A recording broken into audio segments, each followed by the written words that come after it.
हमने presentation of data पे बात की, उसी को हम फर्दर कंटिन्यू करेंगे।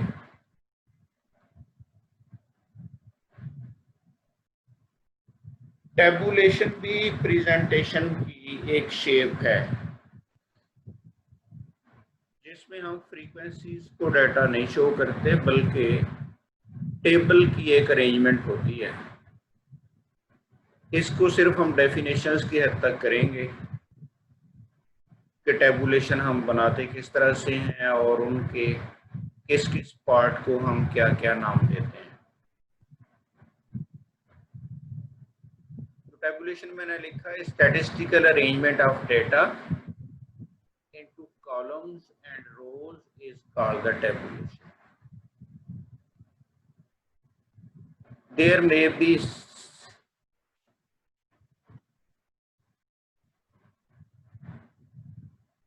मैं देखता हूँ। There may be simple, double and complex tabulation.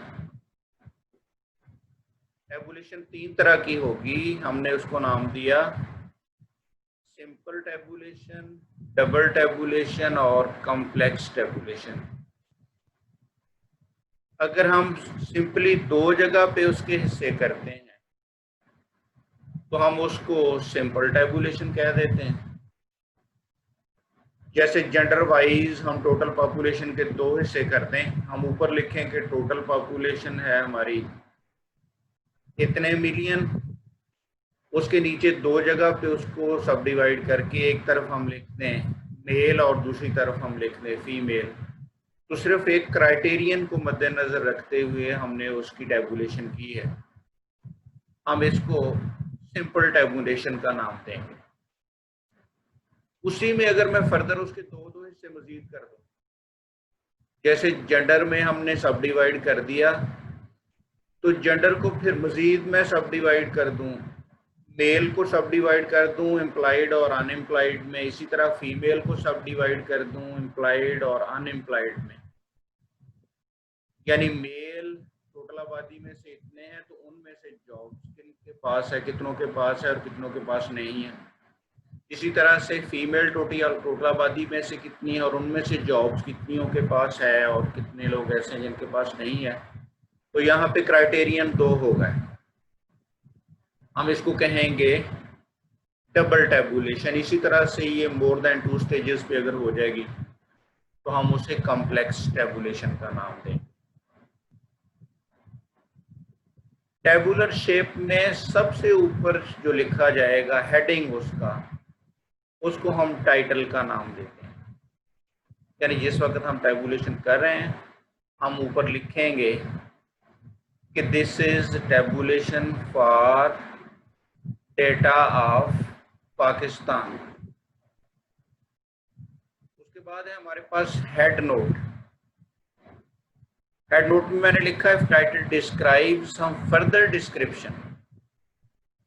Title अगर पूरी तरीके से उसको डिस्क्राइब नहीं कर रहा, हम समझते हैं उसको उसकी फर्दर डिस्क्राइब करने की ज़रूरत है, तो उसको मज़ीद थोड़ा सा डिस्क्राइब अगर किया जाएगा तो उसको फिर हेड नोट कहा जाएगा। उसके बाद है हमारे पास box head. Heading and sub heading in the columns are called caption. Spaces where caption are written are called box head. Box head वो जगह होगी जहां पे उसको लिखा जाएगा।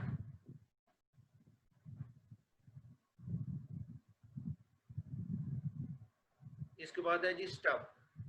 Heading and sub heading in rows and columns. Spaces where rows caption are written is called stuff. और centre में जो कुछ फिर क्रॉस टैबुलेशन की शक्ल में लिखा जाएगा उसको हम डेटा की बॉडी कह देते हैं। तो बॉडी क्या है? The numerical data below the column caption and beside the row caption is called body of the table. Table में हमारे पास जो पहली रो होगी वो और जो पहला कॉलम होगा वो, उन दोनों डायरेक्शन में लिखा हुआ होगा और सेंटर में जो बॉक्सेस बनेंगे क्रॉस टैबुलेशन की फॉर्म में, उसमें जो फिगर्स लिखी जाएंगी उसको हम बॉडी का नाम देते हैं। इसी तरह से फुटनोट है हमारे पास। फुटनोट का पर्पस भी डेटा को डिस्क्राइब करना ही है। यही नोट अगर टाइटल पे लिखे हों तो उसको हम प्रेफरेटरी नोट्स कहते हैं, और अगर यही पे उसके एंड पे लिख दिया जाए, यहाँ पे टेबल ख़त्म हो रहा है उसके नीचे लिख दिया जाए, तो फिर हम उसको फुटनोट्स का नाम दे दें। तो फुटनोट का पर्पस भी वही है जो टाइटल का पर्पस है, कि उसको मज़ीद डिस्क्राइब करना कि ये डाटा किस चीज़ का है। फिर मैंने लिखा सोर्स नोट। तो source note are at the end of the table. Source note का पर्पस क्या है? ये डिस्क्राइब करता है कि ये डाटा हमने लिया किस सोर्स से है, कहाँ से ये डाटा लिया गया है। आपको याद होगा जब हमने बात की थी primary data and secondary data की, तो मैंने आपसे कहा था जो सेकेंडरी डाटा है हमारे पास वो मुख्तलिफ सोर्सेज के साथ आता है। हम सेकेंडरी डाटा पब्लिश्ड फॉर्म में कहीं से भी ले सकते हैं। हम वो किसी बुक से लेंगे, न्यूज़पेपर से लेंगे, किसी जर्नल से लेंगे, किसी रिसर्च इंस्टीट्यूट से लेंगे, तो हम वहाँ पे उसका साथ मेंशन कर देते हैं कि ये डाटा हमने कहाँ से लिया है, तो उससे मुराद उसका सोर्स है।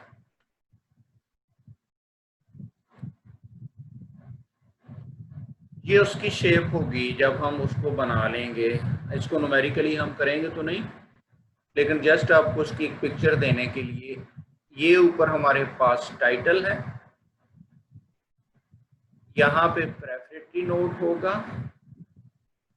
इसी तरह से ये जो आपका कॉलम का ऑप्शंस हैं और ये आपकी रो का ऑप्शंस हैं। तो कॉलम के ऑप्शंस में यहाँ पे इस डायरेक्शन में जो लिखा जाएगा ये बॉक्स हेड कहलाएगा। इस डायरेक्शन में हमारे पास जो लिखा जाएगा ये स्टब कहलाएगा।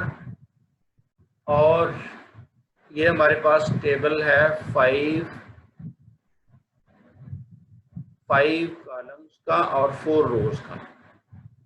तो इसके अंदर यहाँ पे जो एंट्रीज आएंगी ये उस टेबल की बॉडी कहलाएगी। जस्ट आपको एक स्केच बता रहा हूँ कि टेबुलेशन की शेप होगी क्या। इसी तरह से यहाँ पे ये टेबल खत्म हुआ। मजीद कुछ डिस्क्राइब करने की ज़रूरत है तो फुटनोट्स में लिख दिया जाएगा, और ये डाटा हमने लिया कहाँ से है उसका जिक्र हम सोर्स में कर देंगे।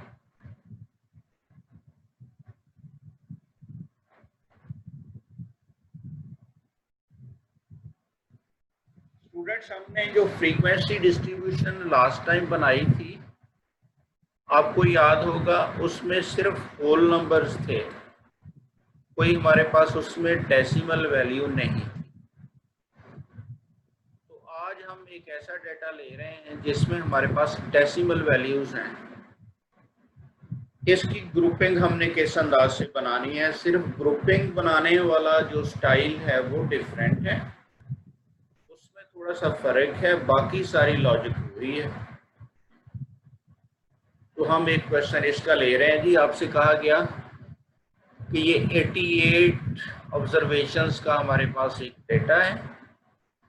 वैल्यूज इस तरह से हैं 7.5, 8.2, 6.2, 8.9 एंड सो ऑन।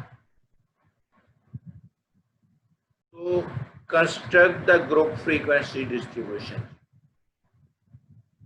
स्टेप्स आपको याद हैं। फ्रीक्वेंसी डिस्ट्रीब्यूशन बनाने के लिए सबसे पहले हम ट्रेस करते हैं कि सबसे बड़ी और सबसे छोटी वैल्यू क्या है। तो मैंने साथ लिख दिया, scan of the data shows that largest value is 14.0 and smallest value is 3.9। जब हमने ये दोनों ट्रेस कर ली तो फिर हम एक नज़र डाटा को दोबारा देखते हैं कि कहीं ऐसा तो नहीं है कि कोई 3.9 से छोटी वैल्यू और हमारे नोटिस में ना आई हो। इसी तरह कोई ऐसी वैल्यू तो नहीं है जो 14.0 से बड़ी हो। जब हमें कंफर्म हो जाए कि नहीं यही दोनों हैं, 14 is the largest one and 3.9 is the smallest one, तो हम फिर रेंज फाइंड करते हैं लार्जेस्ट में से स्मॉलेस्ट सब्ट्रैक्ट करके। तो हमने 14 में से 3.9 माइनस कर दिया तो हमारे पास आ गया 10। 10 क्या है? 10 रेंज है। अब रेंज हमारे पास 10 है तो 10 रेंज को हमने अकोमोडेट करना है। हमने यहाँ पे सपोज कर लिया कि जी क्लास इंटरवल हम 1 का रख रहे हैं। लेट्स सपोज हम क्लास इंटरवल रख रहे हैं 1.0। जाहिर है ये हमारे पास 10.1 है, तो 1 का इंटरवल रखेंगे तो हमारे पास ये 10 या अगर एक्सीड करेगा तो हम 11 ग्रुप्स में इसको ले जाएंगे। दूसरा सवाल होता है कि हमने इसको शुरू कहाँ से करना है। तो मैंने कहा था मल्टीपल ऑफ द इंटरवल से यूजुअली इसको शुरू करते हैं। तो हमने पहले ग्रुप को डिसाइड कर लिया, फर्स्ट ग्रुप को, कि हम 3.5 पे शुरू करेंगे। अच्छा, अब 3.5 पे शुरू करना है हमने फर्स्ट ग्रुप को, तो क्या करना है? 3.5 से शुरू करके उसमें क्लास इंटरवल ऐड कर देना। ये था 3.5। 3.5 में हमने 1 ऐड किया तो कितना हो जाएगा जी? 4.5। तो ये 4.5 दूसरे ग्रुप की लोअर लिमिट रखनी है। ये बात मैंने वहां पे भी जोर दे के कही थी, दोबारा कह रहा हूँ। 3.5 में क्लास इंटरवल ऐड किया तो आ गया 4.5। याद रखने की बात यह है कि फर्स्ट ग्रुप की लास्ट लिमिट 4.5 नहीं आनी, बल्कि सेकंड ग्रुप की लोअर क्लास लिमिट 4.5 आनी है। 4.5 कैसे बना? 3.5 plus class interval which is 1, 4.5 बन गया। जब हमने इसको 4.5 लिख लिया तो इसमें एक्सट्रीम राइट डिजिट को एक कम करके यहाँ लिख देना है। एक्सट्रीम राइट यहाँ पे 5 है, 5 को हमने कम किया तो ये 4 हो गया। तो 4.5 पे ये शुरू होगा और ये 4.4 पे खत्म हो जाएगा।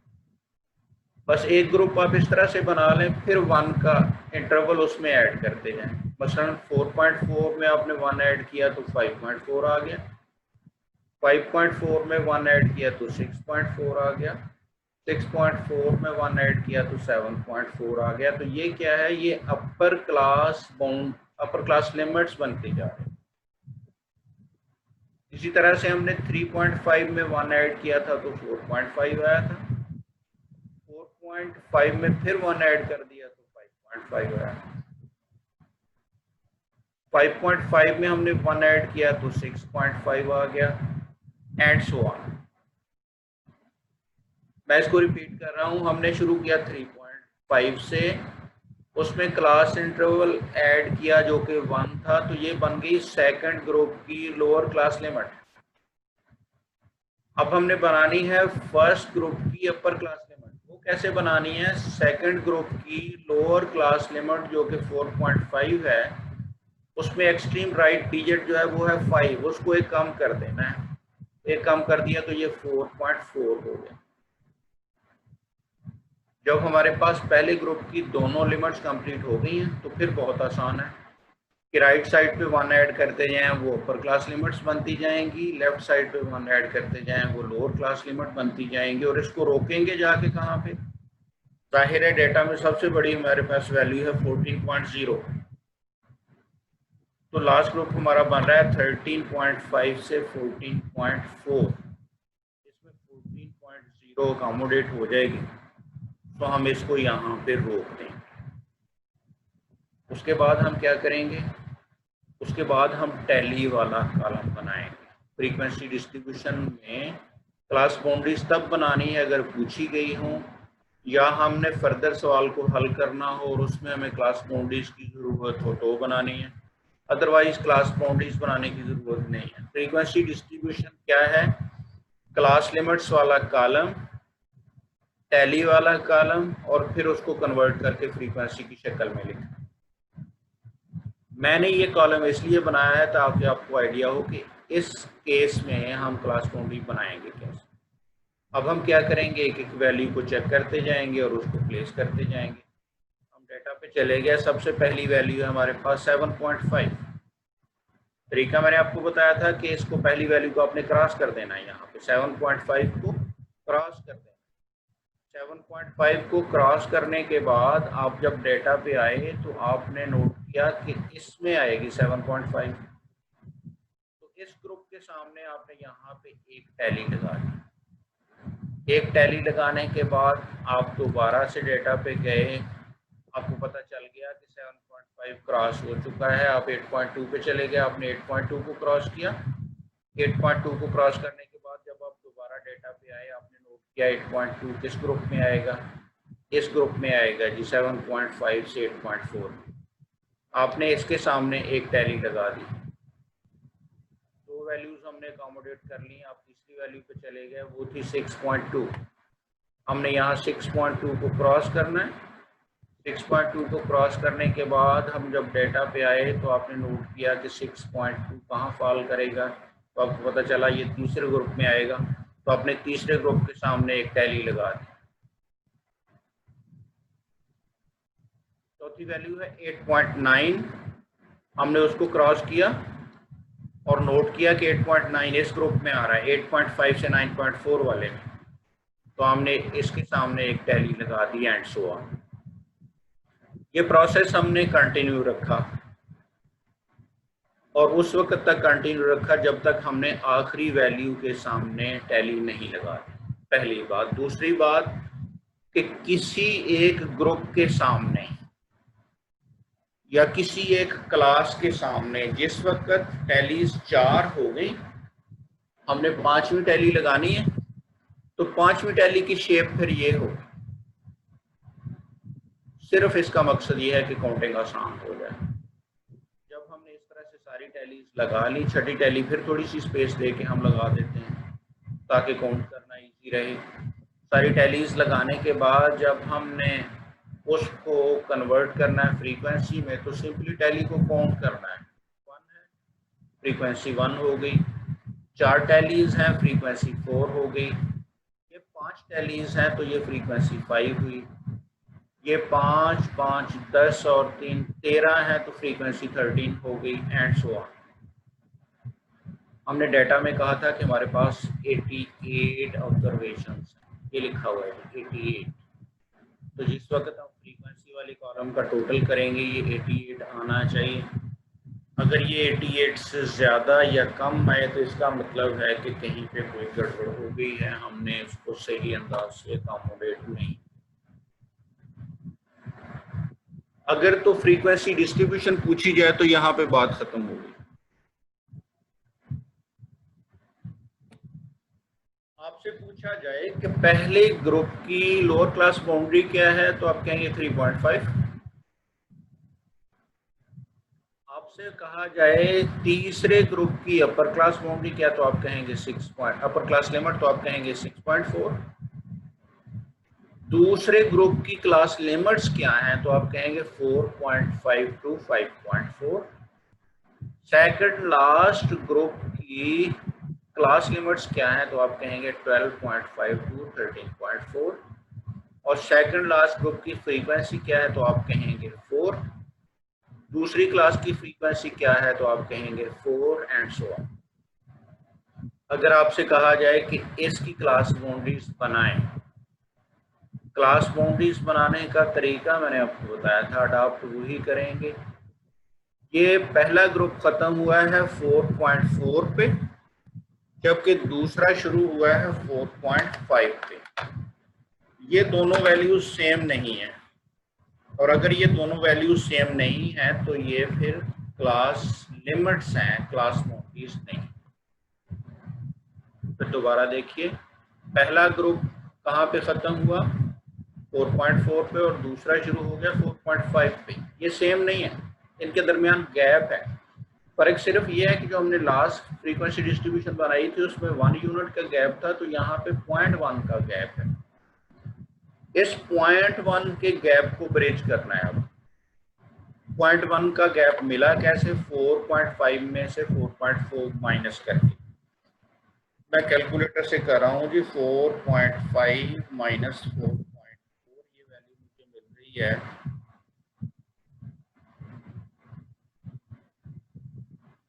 0.1। अब 0.1 को दो ग्रुप्स में अकोमोडेट करना है तो इसको हम दो पे डिवाइड कर लेंगे। 0.1 को मैंने दो पे डिवाइड किया तो ये वैल्यू आ रही है 0.05। जैसे वहां पे ये वैल्यू आती थी 0.5। अब हमने ये वैल्यू जो 0.05 कैलकुलेट की है वो हमने लोअर क्लास लिमिट में से माइनस करनी है और अपर क्लास लिमिट में ये ऐड करनी है। 3.5 में से आप 0.05 माइनस करेंगे 3.45 आ जाएगा, और जिस वक्त आप 4.4 में 0.05 ऐड करेंगे ये 4.45 हो जाएगा। सिमिलरली 4.5 में से आप 0.05 माइनस करेंगे तो ये 4.45 हो जाएगा, और 5.4 में जब आप ऐड करेंगे 0.05 तो ये 5.45 हो जाएगा। आप नोट करें ये गैप खत्म हो गया। पहला ग्रुप खत्म हुआ 4.45 पे, दूसरा शुरू हो गया 4.45 पे। तो अगर ऐसी सूरत हाल हो फिर हम इनको क्लास बाउंड्रीज का नाम देते हैं। तीसरे ग्रुप पे आ जाएं। 5.4 में से 0.05 माइनस किया तो 5.45 आ गया।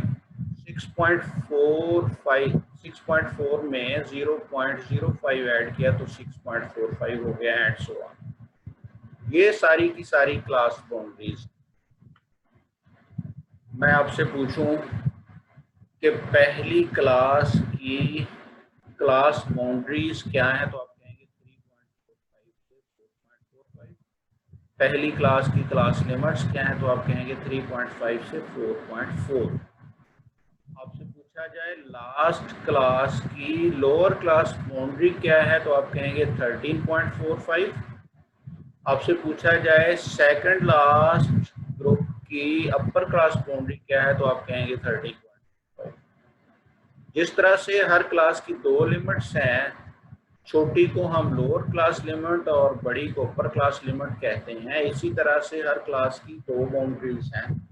छोटी को हम लोअर क्लास बाउंड्री और बड़ी वाली को हम अपर क्लास बाउंड्री का नाम देते हैं। यहाँ से अगर हम क्लास इंटरवल कैलकुलेट करना चाहें तो मैंने तरीका बताया कि वो आपने क्लास बाउंड्री से कैलकुलेट करना है, क्लास लिमिट से नहीं करना। पहले ग्रुप की क्लास बाउंड्री है 3.45 से 4.45। आप इन दोनों का डिफरेंस लें तो आपको 1 मिल जाएगा।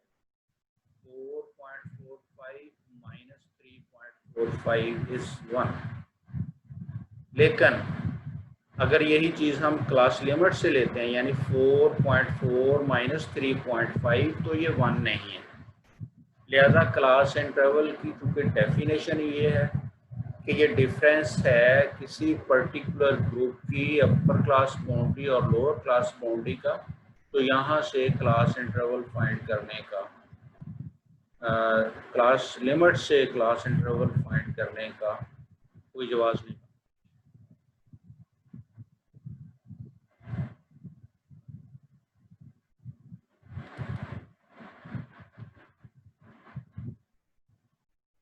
वाइज आपका कोई क्वेश्चन है तो वो ले लें, हम फिर उसके बाद